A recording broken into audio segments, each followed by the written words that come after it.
இப்போ நேற்றைக்கு அமெரிக்காவுக்கு B2 அணு ஆயுத நிலைகளை தாங்கி செல்லக்கூடிய ஒரு விமானம் வெடித்து சிதறி இருக்கிறது.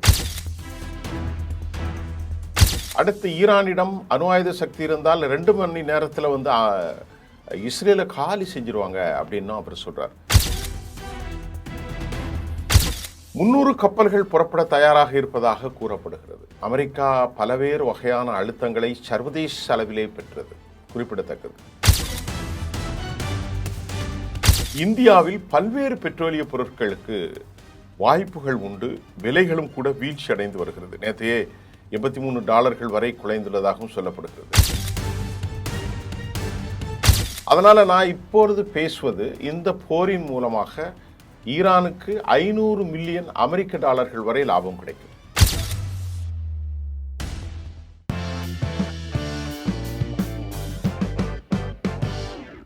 நேயர்களே, இப்போ அமெரிக்காவுடைய ஒப்பந்தம் நடக்குமா நடக்காதா என்ற கேள்வியை நாம் நேற்று எழுதியிருந்தோம். இன்றைக்கு வந்த பல செய்திகளில் CIA சில ரிப்போர்ட்ஸை கொடுத்துருக்கு. அந்த ரிப்போர்ட் என்ன அப்படின்னு பார்த்தீங்கன்னா, நம்பக்கூடாதுங்கிற மாதிரி அமெரிக்காவுக்கு அந்த ஒரு கருத்தை அவர்கள் வைத்திருக்கிறார்கள்.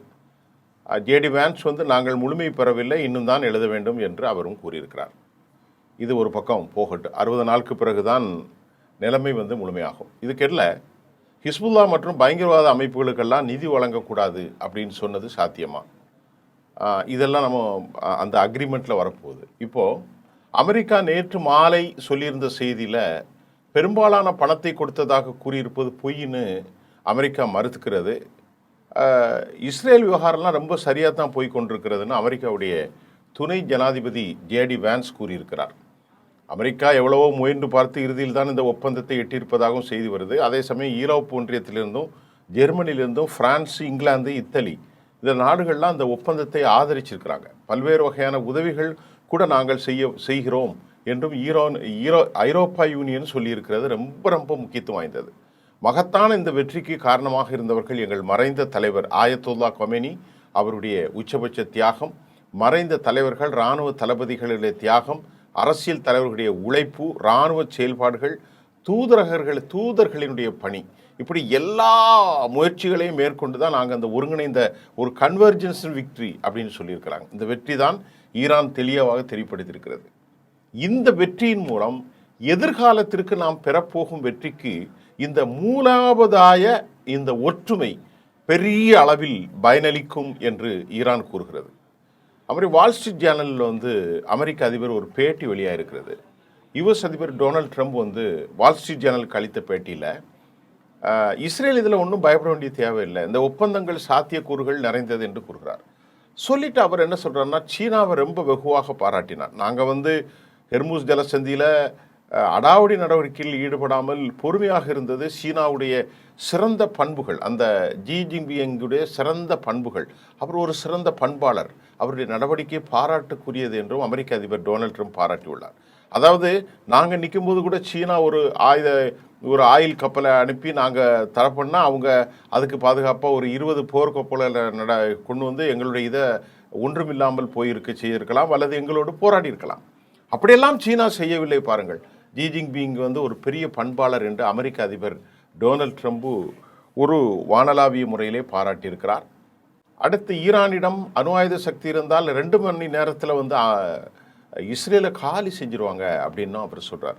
இது போன்ற வரலாற்று முக்கியத்துவம் வாய்ந்த உடன்பாடு என்னால் மட்டும்தான் முடியும். அது வழக்கமாக அவர் பேசுகிறது. பாகிஸ்தான், கத்தாருக்கும் அவர் தனது நன்றியை தெரிவித்துக் கொண்டார். உலகின் பல்வேறு நாடுகளில் உள்ள பத்திரிகைகள் ஈரான் வெற்றி பெற்றிருக்கிறது என்று தான் சொல்லியிருக்கிறாங்க. இந்த வெற்றி அவர்களுக்கு காரணம் அவர்களுடைய F-35 விமானங்களை இழந்தது, அப்பாச்சி ஹெலிகாப்டர் சுட்டு வீழ்த்தப்பது, குட்ஸ் படையினுடைய தளபதி ஹிஸ்புல்லா மகத்தான பங்கு ஆற்றியதாக அவர்கள் பாராட்டியிருக்கிறார். இப்படி பல ரீசன்ஸ் இருக்கிறது.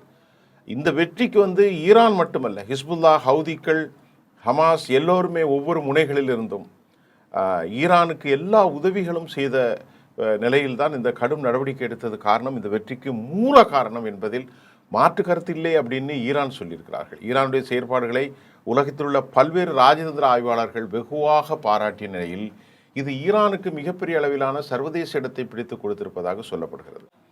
இப்போ நேற்றைக்கு அமெரிக்காவுக்கு B2 அணு ஆயுத நிலைகளை தாங்கி செல்லக்கூடிய ஒரு விமானம் வெடித்து சிதறி இருக்கிறது. இது 750 மில்லியன் US$ என்று சொல்லப்படுகிறது. அது அமெரிக்காவில் நடந்ததாக இருந்தாலும் அயலகத்தில் இது மாதிரி சில விஷயங்கள் ஹேக் செய்யப்பட்டிருக்கலாம் என்று கருதப்படுகிறது. சர்வதேச தொழில்நுட்பத்தில் இது போன்ற சிக்கலான ஒரு பரிணாமத்தை அடைந்துள்ளது. ஒருவேளை ஈரான் ஹேக் செய்திருக்கலாமா, சோவியத் ரஷ்யா பண்ணியிருக்கலாமா என்பது தெரியவில்லை. அமெரிக்காவில் 750 மில்லியன் பெருமானம் உள்ள ஒரு F-35 அதாவது ஒரு விமானம் ஹேக் செய்யப்பட்டிருக்கிறது. மிக முக்கியமாக இப்போது முஜிதபா கமேனி சிஐனுடைய அடுத்த ரிப்போர்ட் என்ன சொல்லுதுன்னா, நம்ம இதை பற்றி தனியாக பேசுவோம். முஜிதபா கொமேனி அணு ஆயுத நிலைகளை கைவிடப் போவதில்லை, இன்னைக்கு காலையில் கிடைச்சது என திட்டவட்டமாக தெரிவித்திருக்கிறது.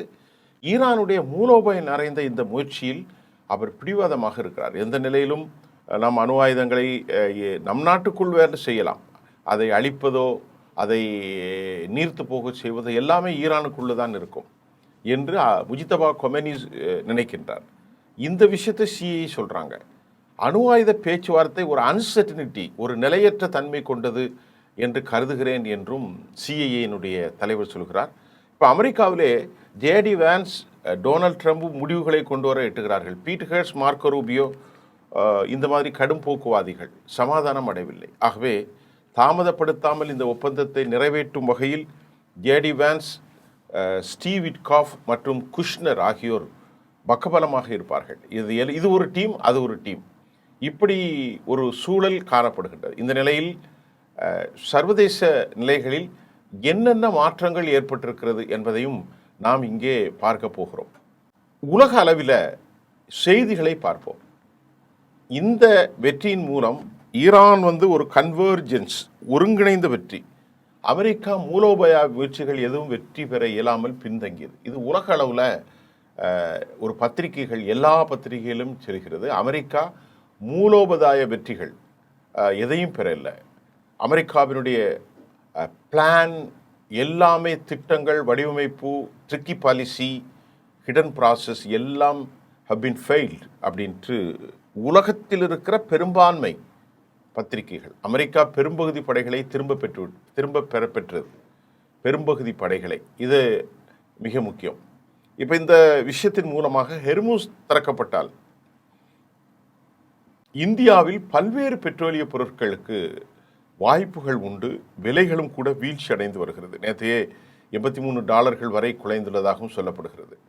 இந்த அக்ரிமெண்ட்டின் மூலமாக ஹெர்முஸ் திறக்கப்பட்டு அமெரிக்காவுடைய பிளாக் ஹேட் நீக்கப்பட்டால் ஒரு நாளைக்கு $500 மில்லியன் பணத்தை ஈரான் வருவாய் ஈட்டும் சாத்தியக்கூறு உள்ளது.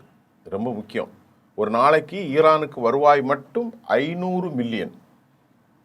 அப்புறம் இப்போ நூற்றுக்கணக்கான கப்பல்கள், அதாவது ஆயிரக்கணக்கில் இருந்தாலும் 300 கப்பல்கள் புறப்பட தயாராக இருப்பதாக கூறப்படுகிறது. அமெரிக்கா பல்வேறு வகையான அழுத்தங்களை சர்வதேச அளவிலே பெற்றது, குறிப்பிடத்தக்கது. ஏன்னா, ஒன்று அமெரிக்காவுக்கு பணப்பிரச்சனை, அமெரிக்கா நாட்டினுடைய இன்ஃப்ளேஷன், அமெரிக்க அரசியல் தலைமைகள் பிரச்சனையை தாண்டி டெக்னிக்கல் சிக்கல்கள் ஏற்படும் என்பதையும் கவனத்தில் கொள்ளணும். அந்த டெக்னிக்கல் சிக்கல் என்னன்னு சொன்னா, அதாவது அதை மட்டும் ஒரு வார்த்தை சொல்லிட்டு அடுத்த நிகழ்வுக்கு போகலாம்.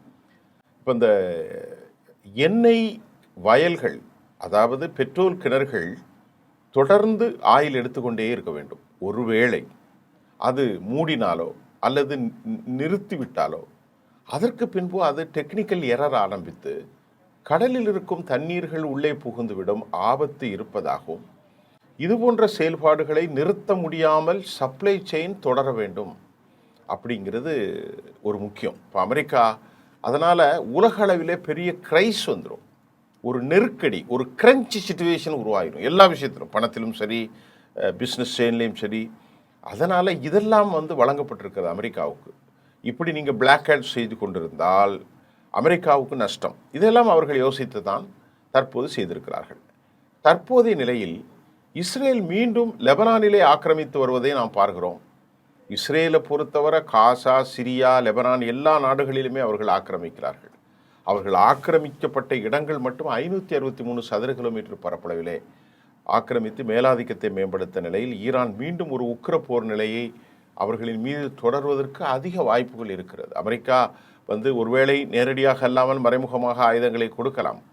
ஆனால் இஸ்ரேலுக்கு ஆதரவாக எந்த ஒரு நிலையிலும் இவ்வளவு சூடுபட்ட பிறகும் அமெரிக்கா நேரடியாக வராது. இஸ்ரேலுக்கு ஆதரவாக எந்த ஒரு நிலையிலும் போரில் ஈடுபடாமல் அவர்கள் ஒதுங்கி விடுவார்கள் என்பதுதான் முக்கியம் என்பதை நாம் இங்கே கவனிக்க வேண்டியதாக இருக்கிறது. அதனால் நான் இப்பொழுது பேசுவது இந்த போரின் மூலமாக ஈரானுக்கு 500 மில்லியன் அமெரிக்க டாலர்கள் வரை லாபம் கிடைக்கும். 500 மில்லியனுக்கு அமெரிக்க டாலர்கள் வரை லாபம் கிடைக்கலாம். சிஐஏயினுடைய அமைப்புகள் ஒரு தடை ஏற்படுத்த முயற்சிக்கிறார்களா என்ற கேள்வி. சிஐஏயில் ரெக்லெட்ஸ் அவருடைய டைரக்டர் சொல்லியிருக்கிறார், நீங்கள் ஈரானை கவனமாக நம்ப வேண்டும், ஈரான் ஒரு காலகட்டத்தில் பெரும் சிக்கலை ஏற்படுத்தக்கூடிய வாய்ப்பு இருக்கிறது என்றும் அவர்கள் சொல்லியிருக்கிறார்கள். ஆனால் இது முழுமை பெற்ற பின்புதான் இதெல்லாம் நாம் பேச வேண்டுமே அல்லாமல் அது குறித்து பேட்டி கொடுத்த ஜேடி வான்ஸ் அதற்கு பிறகு நாம் அதையெல்லாம் பேசிவிட முடியாது. இன்னும் முழுமை பெறவில்லை. ஒரே ஒரு MOU புரிந்துணர்வு மட்டும் 1.5 பக்கத்தில் இருப்பதை வைத்து அக்ரிமெண்ட் முழுமை பெற்றதாக சொல்லிவிடக்கூடாது என்றும் அறிவுறுத்தி இருக்கிறார். ஹெட் செக்ரட்டரி பீட் ஹெட்ஸ் போன்றவர்கள் இதை விரும்பவில்லை. அமெரிக்கா தோல்வி அடைந்து விட்டதாக உலகம் முழுவதும் கருத்துக்கள் பரவி வருகிறது. உலகத்தின் எல்லா நாளிதழ்களும் அமெரிக்கா தோல்வி அடைந்திருப்பதாகவே சொல்கின்றது.